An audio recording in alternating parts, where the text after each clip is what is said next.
ਵਾਹਿਗੁਰੂ ਜੀ ਕਾ ਖਾਲਸਾ ਵਾਹਿਗੁਰੂ ਜੀ ਕੀ ਫਤਿਹ।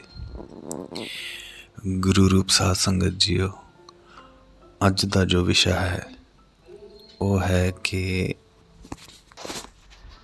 ਪਾਠ ਕਰਦਿਆਂ ਨੀਂਦ ਕਿਉਂ ਆਉਂਦੀ ਆ। ਤੇ ਅਸੀਂ ਨਾ ਆਪਣੇ ਮਨ ਦੀ ਹਾਲਤ ਨੂੰ ਜ਼ਰਾ ਧਿਆਨ ਨਾਲ ਦੇਖੀਏ ਕਿ ਜਦੋਂ ਕੋਈ ਵਿਕਾਰ ਕਮਾਉਣਾ ਹੁੰਦਾ ਹੈ, ਜਦੋਂ ਕੋਈ ਐਸਾ ਕਾਰਜ ਕਰਨਾ ਹੁੰਦਾ ਜੋ ਗੁਰਮਤਿ 'ਚ ਨਹੀਂ ਆ, ਕੋਈ ਢਿੱਲ ਕਰਨੀ ਹੁੰਦੀ ਆ, ਉਦੋਂ ਨੀਂਦ ਨਹੀਂ ਆਉਂਦੀ ਇਹਨੂੰ। ਕਿਉਂਕਿ ਉਸ ਸਮੇਂ ਮਨ ਜਿਹੜਾ ਆ ਉਹ ਆਪ ਇੰਟਰਸਟ ਲੈ ਰਿਹਾ ਆ ਇਸ ਕਾਰਜ ਵੱਲ। ਪਰ ਜਦੋਂ ਬਾਣੀ ਪੜ੍ਹ ਰਿਹਾ ਆ, ਉਹਦਾ ਮਤਲਬ ਕੀ ਆ ਨੀਂਦ ਆਉਣ ਦਾ? ਕਿ ਜੋ ਉਹ ਪੜ੍ਹ ਰਿਹਾ ਆ, ਉਹਦਾ ਹਿਰਦਾ ਉਹਦੇ ਨਾਲ ਇੰਟਰਸਟਿਡ ਨਹੀਂ ਆ। ਜਿਹੜੀ ਵੀ ਚੀਜ਼ ਹਿਰਦੇ ਨੂੰ ਇੰਟਰਸਟਿਡ ਲੱਗਦੀ ਹੈ ਨਾ, ਉਹਦੇ 'ਚ ਕਦੀ ਵੀ ਇਹਨੂੰ ਨੀਂਦ ਨਹੀਂ ਆਉਂਦੀ। ਜੇ ਹੁਣ ਪਤਾ ਆ ਭਗਤ ਨੂੰ ਕਿ ਮੇਰਾ ਟਾਰਗੇਟ ਕੀ ਆ ਤੇ ਉਹ ਬਾਣੀ ਗਾ ਰਿਹਾ ਆ, ਉਹਨੂੰ ਕਦੇ ਵੀ ਨੀਂਦ ਨਹੀਂ ਆ ਸਕਦੀ। ਜੇ ਨਾਲੇ ਦੇਖੋ ਬਾਣੀ ਕੀ ਆ, ਗੁਰੂ ਬੋਲੇ, ਬਾਣੀ ਗੁਰੂ ਆ ਨਾ। ਤੇ ਜੇ ਗੁਰੂ ਬੋਲ ਰਿਹਾ ਹੋਵੇ ਸਾਡੇ 'ਚ ਆ ਕੇ, ਅਸੀਂ ਜਦੋਂ ਬੋਲਦੇ ਹਾਂ ਪ੍ਰਭ ਕੈ ਸਿਮਰਨ ਗਰਭ ਨਾ ਵਸੈ, ਹੈ ਨਾ, ਸੁਖਮਨੀ ਸਾਹਿਬ ਦੀ ਬਾਣੀ ਆ। ਜਾਂ ਜੇ ਅਸੀਂ ਬੋਲ ਰਹੇ ਹਾਂ ਪ੍ਰਭ ਸਿਮਰਤ ਕਛ ਬਿਘਨ ਨਾ ਲਾਗੈ, ਕਿ ਜੇ ਕੋਈ ਉਹਦਾ ਸਿਮਰਨ ਕਰਦਾ ਹੈ ਤੇ ਉਹਨੂੰ ਕੋਈ ਰੁਕਾਵਟ ਨਹੀਂ ਪੈਂਦੀ, ਉਹਨੂੰ ਕੋਈ ਦੁਨੀਆ ਦੀ ਤਾਕਤ ਰੋਕ ਨਹੀਂ ਸਕਦੀ। ਉਹਦੀ ਜ਼ਿੰਦਗੀ 'ਚ ਕੋਈ ਵਿਘਨ ਨਹੀਂ ਆ ਸਕਦਾ, ਕੋਈ ਵਿਘਨ ਉਹਨੂੰ ਰੋਕ ਨਹੀਂ ਸਕਦਾ ਸਿਮਰਨ ਕਰਨ ਤੋਂ, ਗੁਰੂ ਦੀ ਹਜ਼ੂਰੀ 'ਚ ਬਹਿਣ ਤੋਂ। ਕੋਈ ਵੀ ਵਿਘਨ ਹੋਵੇ। ਤੇ ਜੇ ਗੁਰਸਿੱਖ ਨੂੰ ਪਤਾ ਹੈ ਕਿ ਜੇ ਮੈਂ ਇਹ ਪੜ੍ਹ ਰਿਹਾ ਆ ਕਿ ਪ੍ਰਭ ਸਿਮਰਤ ਕਛ ਬਿਘਨ ਨਾ ਲਾਗੈ, ਤਾਂ ਫਿਰ ਮੈਂ ਇਹਨੂੰ ਕਮਾਉਣਾ ਵੀ ਆ, ਹੈ ਨਾ। ਜੇ ਉਹਦਾ ਧਿਆਨ ਆ ਇਸ 'ਚ ਕਿ ਜੋ ਮੈਂ ਗਾ ਰਿਹਾ ਆ ਕਿਸੇ ਦਿਨ ਮੈਂ ਉਹਨੂੰ ਕਮਾਉਣਾ ਵੀ ਆ, ਮੈਂ ਉਹਦਾ ਰੂਪ ਵੀ ਹੋਣਾ, ਫਿਰ ਉਹਨੂੰ ਕਦੇ ਨੀਂਦ ਨਹੀਂ ਆਊਗੀ। ਕਿਉਂਕਿ ਉਹਨੇ ਇੱਥੇ ਪੜ੍ਹਿਆ ਆ ਕਿ ਪ੍ਰਭ ਸਿਮਰਤ ਕਛ ਬਿਘਨ ਨਾ ਲਾਗੈ, ਅਤੇ ਉਹਨੂੰ ਉਹ ਯਾਦ ਰਹਿਣਾ। ਫਿਰ ਜਦੋਂ ਉਹਨੇ ਪਾਠ ਦੀ ਸਮਾਪਤੀ ਵੀ ਕਰਨੀ ਆ ਨਾ, ਉਹਨੂੰ ਇਹ ਯਾਦ ਹੋਣਾ ਕਿ ਪ੍ਰਭ ਸਿਮਰਤ ਕਛ ਬਿਘਨ ਨਾ ਲਾਗੈ, ਅਤੇ ਮੈਂ ਸਿਮਰਨ ਕਰਨਾ ਹੈ, ਮੈਂ ਜਪਣਾ ਆ ਵਾਹਿਗੁਰੂ ਵਾਹਿਗੁਰੂ। ਕਿਉਂਕਿ ਜੇ ਉਹ ਜਪੇਗਾ ਹੀ ਨਹੀਂ ਤਾਂ ਫਿਰ ਇਹਨਾਂ ਪੰਕਤੀਆਂ ਨੂੰ ਕਿਵੇਂ ਕਮਾਏਗਾ, ਹੈ ਨਾ।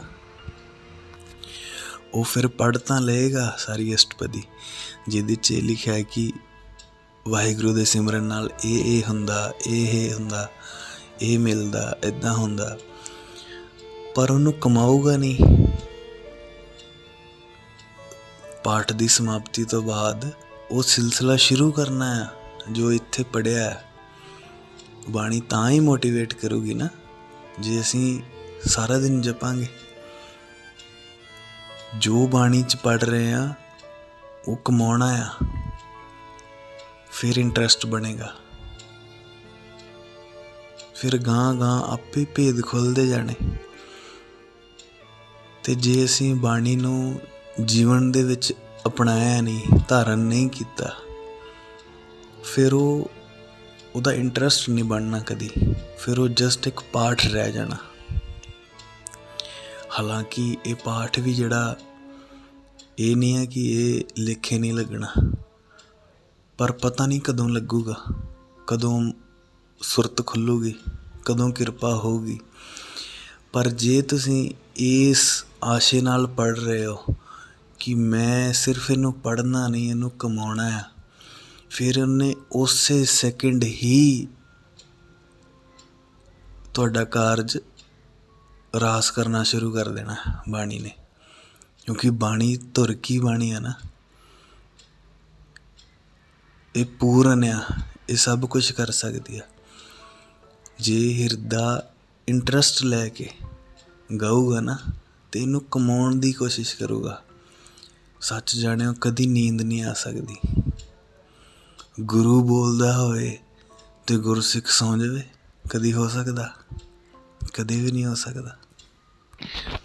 ਹੁਣ ਜਿਵੇਂ ਰਹਿਰਾਸ ਸਾਹਿਬ ਪੜ੍ਹਦੇ ਆ ਹੈ ਨਾ, ਤੁਸੀਂ ਇੱਦਾਂ ਗਾਉਣਾ ਆ ਕਿ ਜਿੱਦਾਂ ਜਿੱਦਾਂ ਗਾ ਰਹੇ ਹੋ ਉੱਦਾਂ ਉੱਦਾਂ ਹਿਰਦੇ 'ਚ ਉਹਦੀ ਫੀਲਿੰਗ ਵੀ ਭਰਪੂਰ ਬਣੀ ਜਾਵੇ। ਜਿਵੇਂ ਜੇ ਤੁਸੀਂ ਕਹਿ ਰਹੇ ਹੋ ਤੂੰ ਕਰਤਾ ਸਚਿਆਰ ਮੈਡਾ ਸਾਈਂ, ਮੈਡਾ ਹੁੰਦਾ ਮੇਰਾ, ਤੇ ਇਹ ਰੂਹ ਕਹਿ ਰਹੀ ਆ ਕਿ ਤੂੰ ਮੇਰਾ ਸਾਈਂ ਆ, ਹੈ ਨਾ। ਤੂੰ ਕਰਤਾ ਸਚਿਆਰ ਮੈਡਾ ਸਾਈਂ, ਜੋ ਤੋਂ ਭਾਵੈ ਸੋਈ ਥੀਸੀ, ਹੈ ਨਾ, ਕਿ ਜੋ ਵੀ ਤੂੰ ਕਰਦਾ ਆ ਉਹੀ ਹੁੰਦਾ, ਜੋ ਤੂੰ ਦੇਹ ਸੋਈ ਹੋਂ ਪਾਈ, ਕਿ ਜੋ ਤੂੰ ਦਿੰਦਾ ਮੈਨੂੰ ਉਹੀ ਮਿਲਦਾ, ਭਾਵ ਉਹਦੀ ਵਡਿਆਈ ਹੋ ਰਹੀ, ਹੈ ਨਾ। ਸਭ ਤੇਰੀ ਤੂੰ ਸਭ ਨਹੀਂ ਤੇ ਆਇਆ, ਹੈ ਨਾ, ਇਹ ਸਾਰੀ ਕਾਇਨਾਤ ਤੇਰੀ ਆ, ਤੈਨੂੰ ਹੀ ਤਿਆਰੇ ਆ ਸਾਰੇ ਜਾਣੇ। ਜਿਸਨੂੰ ਕਿਰਪਾ ਕਰੇ ਤਿਨ ਨਾਮ ਰਤਨ ਪਾਇਆ, ਤੂੰ ਜਿਹਦੇ 'ਤੇ ਕਿਰਪਾ ਕਰ ਦਿੰਦਾ ਉਹਨੂੰ ਇਨਾਮ ਦੀ ਦਾਤ ਮਿਲਦੀ ਆ, ਜਿਹਦੇ 'ਤੇ ਤੇਰੀ ਨਜ਼ਰ ਹੋ ਜਾਂਦੀ ਆ ਉਹਨੂੰ ਹੀ ਨਾਮ ਦੀ ਦਾਤ ਮਿਲ ਜਾਂਦੀ ਹੈ। ਸੋ ਜਿਉਂ ਜਿਉਂ ਤੁਸੀਂ ਬਾਣੀ ਗਾਈ ਜਾਣੀ ਆ ਤਿਉਂ ਤਿਉਂ ਉਹਦੇ ਅਰਥ ਅੰਦਰ ਹੀ ਬਣਦੇ ਜਾਣਗੇ। ਤੇ ਜੇ ਅਰਥ ਨਹੀਂ ਆਉਂਦੇ ਤਾਂ ਜ਼ਰੂਰ ਪੜ੍ਹੋ। ਸ਼ਾਬਦਿਕ ਅਰਥ ਜਿਹੜੇ ਆ ਉਹ ਤੁਹਾਨੂੰ ਐਪ 'ਚੋਂ ਵੀ ਮਿਲ ਜਾਣੇ।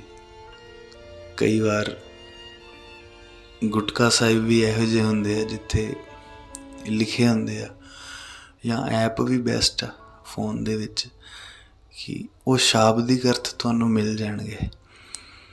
ਉਹ ਜੇ ਤੁਸੀਂ ਪਾਠ ਦੇ ਦੌਰਾਨ ਨਹੀਂ ਪੜ੍ਹਨੇ ਤਾਂ ਅਲੱਗ ਤੋਂ ਟਾਈਮ ਕੱਢ ਕੇ ਪੜ੍ਹ ਲਓ, ਕਿਉਂਕਿ ਜੋ ਤੁਸੀਂ ਗਾ ਰਹੇ ਹੋ ਉਹ ਤੁਹਾਨੂੰ ਪਤਾ ਤਾਂ ਹੋਵੇ ਨਾ ਕਿ ਗੁਰੂ ਸਾਹਿਬ ਕੀ ਕਹਿ ਰਹੇ ਆ, ਤਾਂ ਹੀ ਇੰਟਰਸਟ ਬਣੂਗਾ ਨਾ। ਜੇ ਖੁਦ ਕੋਈ ਪਰੇਸ਼ਾਨੀ ਆ ਰਹੀ ਆ, ਕਿਸੇ ਅਭਿਆਸੀ ਨੂੰ ਪੁੱਛ ਲਓ,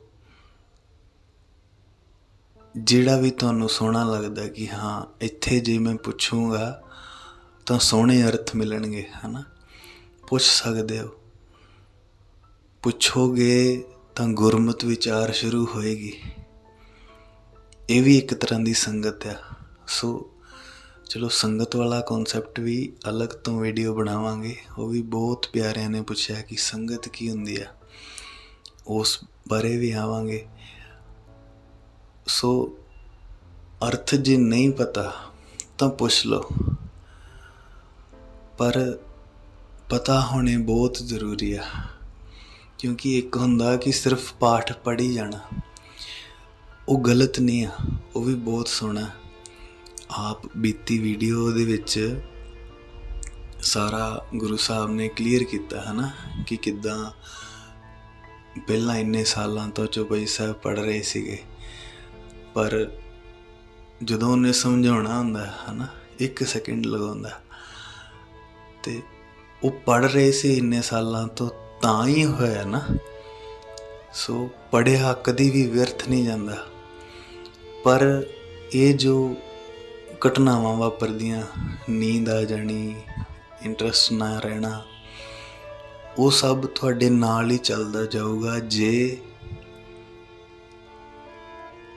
ਅਰਥ ਜਿਹੜੇ ਆ ਉਹ ਅੰਦਰੋਂ ਨਾ ਨਿਕਲੇ। ਇੱਕ ਤਾਂ ਅਰਥ ਹੁੰਦੇ ਆ ਨਾ ਜਿਹੜੇ ਐਪ 'ਚ ਨੇ, ਉਹ ਵੀ ਬਹੁਤ ਸੋਹਣੇ ਆ। ਐਟਲੀਸਟ ਉਹ ਇੰਨਾ ਤੇ ਪਤਾ ਚੱਲ ਜਾਂਦਾ ਨਾ ਕਿ ਗੁਰੂ ਸਾਹਿਬ ਕੀ ਕਹਿਣਾ ਚਾਹੁੰਦੇ ਆ। ਤੇ ਬਾਕੀ ਜਿਹੜੇ ਉਹ ਅਰਥ ਨੇ ਜਿਹੜੇ ਤੁਹਾਡੇ ਕਦੀ ਵੀ ਆਪਸ 'ਚ ਨਹੀਂ ਮਿਲਣੇ, ਉਹ ਅਰਥ ਵੀ ਇਸ ਬਾਣੀ 'ਚੋਂ ਹੀ ਨਿਕਲਨੇ ਆ। ਜਦੋਂ ਤੁਸੀਂ ਫੀਲਿੰਗ ਨਾਲ ਬਾਣੀ ਪੜ੍ਹੀ, ਉਹ ਕਿਸੇ ਕਿਤਾਬ 'ਚੋਂ ਵੀ ਨਹੀਂ ਲੱਭਣੇ, ਉਹ ਤੁਹਾਡੇ ਅੰਦਰੋਂ ਹੀ ਪ੍ਰਗਟ ਹੋਣੇ ਆ। ਫੀਲਿੰਗ ਨਾਲ ਗਾਈ ਹੋਈ ਬਾਣੀ ਦਾ ਸਵਾਦ ਹੀ ਵੱਖਰਾ। ਜੇ ਗੁਰਸਿੱਖ ਪੜ੍ਹ ਰਿਹਾ ਆ, ਮੇਰੇ ਸਤਿਗੁਰਾ ਮੈਂ ਤੁਝ ਬਿਨ ਅਵਰ ਨਾ ਕੋਈ, ਉਹਨੂੰ ਨੀਂਦ ਕਿੱਦਾਂ ਆ ਜਾਊਗੀ? ਜੇ ਉਹ ਗਾ ਰਿਹਾ ਆ ਕਿ ਮੇਰੇ ਸਤਿਗੁਰਾ ਵੀ ਹੇ ਮੇਰੇ ਵਾਹਿਗੁਰੂ, ਮੇਰਾ ਤੇਰੇ ਤੋਂ ਬਿਨਾਂ ਕੋਈ ਨਹੀਂ ਆ, ਮੈਂ ਤੁਝ ਬਿਨ ਅਵਰ ਨਾ ਕੋਏ, ਉਹਨੂੰ ਨੀਂਦ ਕਿੱਥੋਂ ਆ ਜਾਊਗੀ? ਜੇ ਉਹ ਦਿਲੋਂ ਕਹਿ ਰਿਹਾ ਹੈ ਕਿ ਮੇਰੇ ਸਤਿਗੁਰਾ ਮੇਰਾ ਕੋਈ ਨਹੀਂ ਆ ਤੇਰੇ ਤੋਂ ਸਿਵਾਏ, ਉਹਨੂੰ ਨੀਂਦ ਕਿੱਥੋਂ ਆ ਜਾਣੀ ਪੜ੍ਹਦਿਆਂ? ਸ਼ਾਇਦ ਤੁਸੀਂ ਸਮਝ ਰਹੇ ਹੋ ਕਿ ਗੁਰੂ ਸਾਹਿਬ ਕੀ ਕਹਿਲਵਾਉਣਾ ਚਾਹ ਰਹੇ। ਮੇਰੇ ਸਤਿਗੁਰਾ ਮੈਂ ਤੁਝ ਬਿਨ ਅਵਰ ਨਾ ਕੋਏ। ਫਿਰ ਜੇ ਉਹ ਕਹਿ ਰਿਹਾ ਹਮ ਮੂਰਖ ਮੁਗਧ ਸ਼ਰਨਾਗਤੀ, ਕਰ ਕਿਰਪਾ ਮਿਲੇ ਹਰ ਸੋਏ, ਉਹਨੂੰ ਕਿੱਦਾਂ ਨੀਂਦ ਆ ਸਕਦੀ ਹੈ? ਜੇ ਉਹ ਪੜ੍ਹ ਰਿਹਾ ਨਾ ਕਿ ਹਮ ਮੂਰਖ, ਤੇ ਉਹ ਸੱਚਮੁੱਚ ਉਹਨੂੰ ਫੀਲ ਵੀ ਕਰ ਰਿਹਾ ਕਿ ਹਾਂ ਮੈਂ ਸੱਚਮੁੱਚ ਹੀ ਮੂਰਖ ਹਾਂ। ਹਮ ਅਵਗੁਣ ਭਰੇ ਏਕ ਗੁਣ ਨਾਹੀਂ, ਉਹ ਸਿਰਫ ਗਾ ਨਹੀਂ ਰਿਹਾ, ਉਹਦਾ ਰੋਮ ਰੋਮ ਇਹ ਐਕਸੈਪਟ ਕਰ ਰਿਹਾ ਕਿ ਹਮ ਅਵਗੁਣ ਭਰੇ, ਕਿ ਮੈਂ ਅਵਗੁਣਾਂ ਨਾਲ ਭਰਿਆ। ਉਹਨੂੰ ਕਿੱਥੋਂ ਨੀਂਦ ਆਊਗੀ?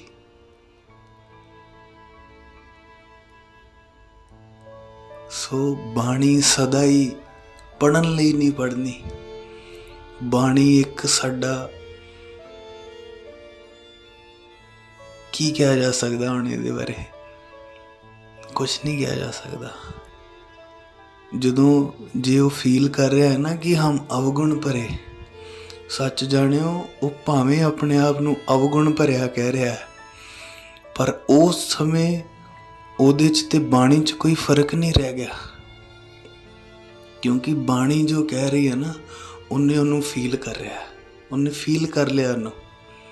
ਜੇ ਬਾਣੀ ਕਹਿ ਰਹੀ ਹਮ ਅਵਗੁਣ ਭਰੇ, ਤੇ ਉਹ ਸੱਚਮੁੱਚ ਉਹਦੀਆਂ ਅੰਦਰ ਦੀਆਂ ਗਹਿਰਾਈਆਂ ਜਿਹੜੀਆਂ ਉਹ ਤੜਫ ਤੜਫ ਕੇ ਕਹਿ ਰਹੀਆਂ ਕਿ ਹਾਂ ਸਤਿਗੁਰਾ ਹਮ ਅਵਗੁਣ ਭਰੇ, ਏਕ ਗੁਣ ਨਾਹੀਂ, ਇੱਕ ਵੀ ਗੁਣ ਨਹੀਂ ਆ।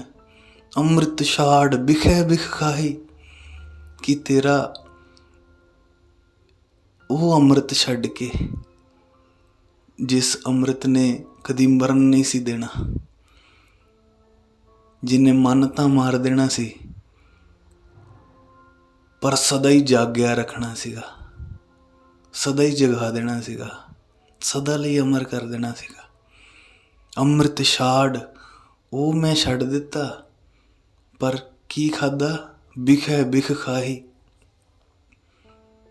ਵਿਕਾਰਾਂ ਦੀ ਉਹ ਮੈਲ ਖਾਧੀ ਜਿਹੜੀ ਤੂੰ ਖਾਣ ਤੋਂ ਮਨਾ ਕੀਤੀ ਸੀਗੀ।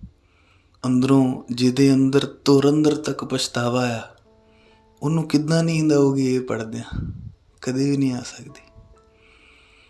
ਸੋ ਪਿਆਰਿਓ, ਮੈਨੂੰ ਲੱਗਦਾ ਕਿ ਥੋੜ੍ਹਾ ਬਹੁਤ ਤਾਂ ਕੌਨਸੈਪਟ ਜ਼ਰੂਰ ਕਲੀਅਰ ਹੋਇਆ ਹੋਊਗਾ। ਸੋ ਇਸ ਪਾਸੇ ਧਿਆਨ ਦੇਈਏ। ਨੀਂਦ ਕਦੇ ਨਹੀਂ ਆ ਸਕਦੀ ਜੇ ਤੁਸੀਂ ਫੀਲਿੰਗ ਨਾਲ ਪੜ੍ਹੋਗੇ। ਤਾਂ ਹੁਣ ਗੱਲ ਇਹ ਉੱਠਦੀ ਕਿ ਇਹ ਫੀਲਿੰਗ ਆਵੇ ਕਿੱਦਾਂ? ਇਹ ਆਉਣੀ ਉਦੋਂ ਹੀ ਆ ਜਦੋਂ ਤੁਸੀਂ ਸ਼ਾਬਦਿਕ ਅਰਥ ਪੜ੍ਹਨੇ ਸ਼ੁਰੂ ਕੀਤੇ। ਕੋਈ ਕਿੱਡਾ ਵੀ ਕਠੋਰ ਹੋਊਗਾ, ਕਿੰਨਾ ਵੀ ਕਠੋਰ ਹੋਊਗਾ, ਪਰ ਪਿਆਰਿਓ ਪੂਰੀ ਰਹਿਰਾਸ ਸਾਹਿਬ, ਪੂਰੀ ਜਪਜੀ ਸਾਹਿਬ 'ਚੋਂ ਕੋਈ ਇੱਕ ਤੁਕ ਤਾਂ ਜ਼ਰੂਰ ਹੋਊਗੀ ਜੋ ਉਹਦੇ ਹਿਰਦੇ ਨੂੰ ਛੂਹ ਜਾਣੀ ਆ। ਬਸ ਜਦੋਂ ਉਹ ਛੂਹ ਗਈ ਨਾ, ਆਪਣੇ ਆਪ ਉਹ ਸਿਲਸਿਲਾ ਸ਼ੁਰੂ ਹੋ ਜਾਣਾ। ਜਿਵੇਂ ਇਹ ਸੀ ਕਿ ਹਮ ਅਵਗੁਣ ਭਰੇ, ਹੁਣ ਅਵਗੁਣ ਤਾਂ ਸਾਰੀ ਦੁਨੀਆ ਕਰ ਰਹੀ ਆ, ਹੈ ਨਾ। ਉਸ ਅਭਿਆਸੀ ਨੇ ਵੀ ਕੀਤਾ ਹੋਊਗਾ ਅਵਗੁਣ, ਜੋ ਪੜ੍ਹ ਰਿਹਾ ਕਿ ਹਮ ਅਵਗੁਣ ਭਰੇ। ਤਾਂ ਉਹ ਲਿੰਕ ਬਣ ਜਾਂਦਾ ਨਾ ਕਿ ਬਾਣੀ ਜੋ ਕਹਿ ਰਹੀ ਹੈ ਮੈਂ ਸੱਚਮੁੱਚ ਉਹੀ ਹਾਂ। ਫਿਰ ਉਹਨੂੰ ਕਿੱਦਾਂ ਨੀਂਦ ਆ ਸਕਦੀ ਹੈ? ਸੋ ਦੋ ਗੱਲਾਂ ਨੇ, ਇੱਕ ਸਾਨੂੰ ਅਰਥ ਪਤਾ ਹੋਣੇ ਚਾਹੀਦੇ ਆ। ਦੂਸਰੀ ਗੱਲ, ਜੇ ਨਹੀਂ ਪਤਾ ਕਿਸੇ ਗੁਰਸਿੱਖ ਨਾਲ ਸ਼ੇਅਰ ਕਰ ਲਓ ਕਿ ਭਾਈ ਸਾਹਿਬ ਜੀ ਇਹਦੇ ਅਰਥ ਕਿਵੇਂ ਨੇ, ਜਾਂ ਜੇ ਪਤਾ ਵੀ ਨੇ ਹੈ ਨਾ, ਉਹ ਸ਼ੇਅਰ ਕਰ ਲਵੇ ਕਿ ਹਾਂ ਅੱਜ ਮੈਨੂੰ ਗੁਰੂ ਸਾਹਿਬ ਨੇ ਇਹ ਸਮਝਾਇਆ। ਉਹਦੇ ਨਾਲ ਕੀ ਹੋਣਾ, ਸੰਗਤ ਵੀ ਹੋ ਜਾਣੀ, ਸੋਹਣੀ ਸੰਗਤ ਵੀ ਹੋ ਜਾਣੀ, ਤੇ ਪਤਾ ਵੀ ਚੱਲ ਜਾਣਾ, ਉਹ ਫੀਲਿੰਗ ਵੀ ਅੰਦਰ ਆਉਣ ਲੱਗਣੀ। ਸੋ ਗੁਰੂ ਸਾਹਿਬ ਮਿਹਰ ਕਰਨ, ਬਾਣੀ ਗਾਉਣੀ ਵੀ ਆ ਤੇ ਬਾਣੀ ਵਰਗੇ ਬਣਨਾ ਵੀ ਆ। ਇਸੇ ਲਈ ਜੀਵਨ ਮਿਲਿਆ, ਕਦੀ ਨੀਂਦ ਨਹੀਂ ਆ ਸਕਦੀ। ਵਾਹਿਗੁਰੂ ਜੀ ਕਾ ਖਾਲਸਾ, ਵਾਹਿਗੁਰੂ ਜੀ।